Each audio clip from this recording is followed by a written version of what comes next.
இன்று நாம் வாசிக்கப் போகும் சங்கீதம் 106. வாங்க சேர்ந்து வாசிக்கலாம். அல்லேலுயா, கர்த்தரை துதியுங்கள், அவர் நல்லவர், அவர் கிருபை என்றும் உள்ளது. கர்த்தருடைய வல்லமையான செய்கைகளை சொல்லி அவருடைய துதியை எல்லாம் பிரஸ்தாபப்படுத்தத்தக்கவன் யார்? நியாயத்தை கைக்கொள்ளுகிறவர்களும் எக்காலத்திலும் நீதியை செய்கிறவர்களும் பாக்கியவான்கள்.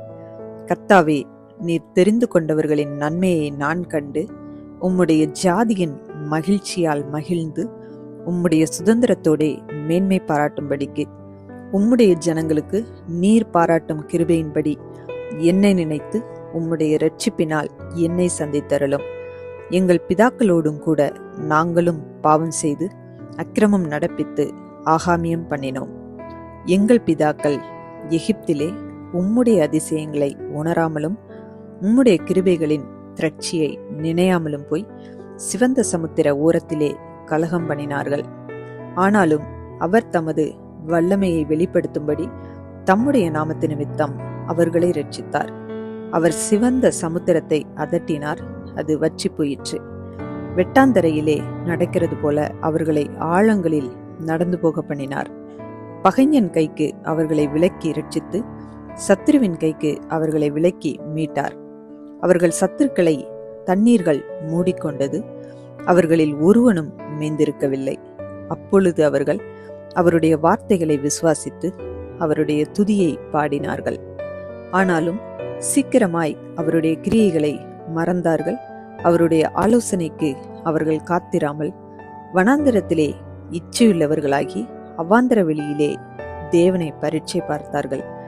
அப்பொழுது அவர்கள் கேட்டதை அவர்களுக்கு கொடுத்தார். அவர்கள் ஆத்துமாக்களிலோ இளைப்பை அனுப்பினார். பாளையத்தில் அவர்கள் மோசேயின் மேலும் கர்த்தருடைய பரிசுத்தனாகிய ஆரோனின் மேலும் பொறாமை கொண்டார்கள். பூமி பிளந்து தாத்தானை விழுங்கி அபிராமின் கூட்டத்தை மூடி போட்டது.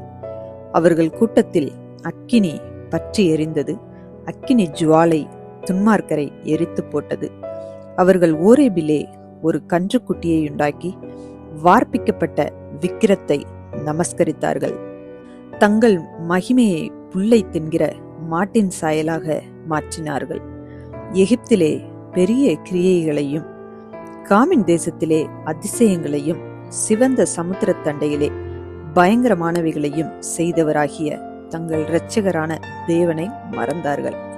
ஆகையால் அவர்களை நாசம் பண்ணுவேன் என்றார்.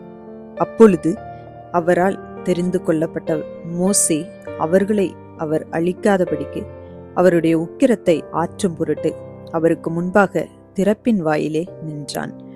அவருடைய வார்த்தையை விசுவாசியாமல் இச்சிக்கப்படத்தக்க தேசத்தை அசட்டை பண்ணினார்கள். கர்த்தருடைய சத்தத்திற்கு செவிகொடாமல் தங்கள் கூடாரங்களில் முறுமுறுத்தார்கள்.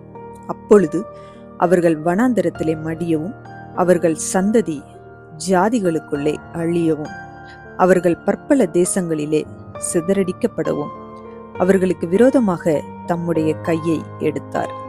அவர்கள் பாகால் பேயோரை பற்றி கொண்டு ஜீவனில்லாதவைகளுக்கு இட்ட பலிகளை புசித்து தங்கள் கிரியைகளினால் அவருக்கு கோபமூட்டினார்கள். ஆகையால் வாதை அவர்களுக்குள் புகுந்தது. அப்பொழுது பினெகாஸ் எழுந்து நின்று நியாயம் செய்தான். அதனால் வாதை நிறுத்தப்பட்டது. அது தலைமுறை தலைமுறையாக என்றைக்கும் அவனுக்கு நீதியாக எண்ணப்பட்டது. மேரிபாவின் தண்ணீர்களிடத்திலும் அவருக்கு கடும் கோபம் மூட்டினார்கள். அவர்கள் நிமித்தம் மோசேக்கும் பொல்லாப்பு வந்தது.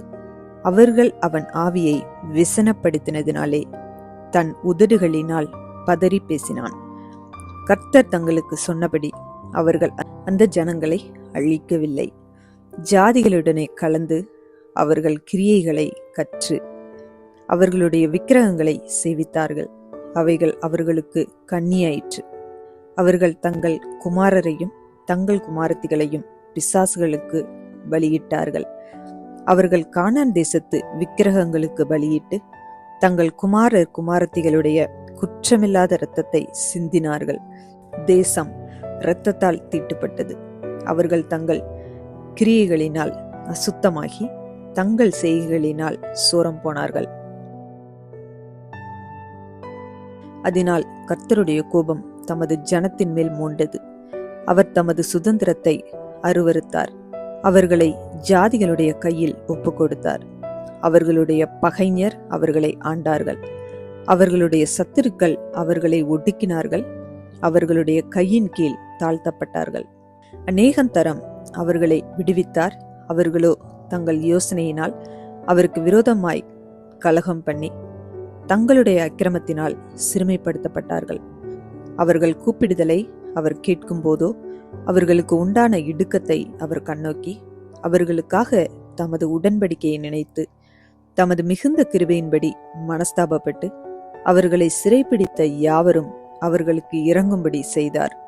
எங்கள் தேவனாகிய கர்த்தாவே, நாங்கள் உமது பரிசுத்த நாமத்தை போற்றி உம்மை துதிக்கிறதில் மேன்மை பாராட்டும்படி எங்களை இரட்சித்து எங்களை ஜாதிகளிலிருந்து சேர்த்தருளும். இஸ்ரவேலின் தேவனாகிய கர்த்தர் அநாதியாய் என்றென்றைக்கும் ஸ்தோத்திரிக்கப்படத்தக்கவர். ஜனங்கள் எல்லாரும் ஆமீன் அல்லேலூயா என்பார்கள். இந்த வீடியோ உங்களுக்கு பிடித்திருந்தால் லைக் பண்ணுங்க, உங்க ஃப்ரெண்ட்ஸுக்கு ஷேர் பண்ணுங்க. இன்னும் நம்ம சேனலை சப்ஸ்கிரைப் பண்ணலைன்னா மறக்காம சப்ஸ்கிரைப் பண்ணுங்க. சைடில் இருக்கிற பெல் ஐக்கானை ப்ரெஸ் பண்ணுங்க. மீண்டும் சந்திப்போம். நன்றி.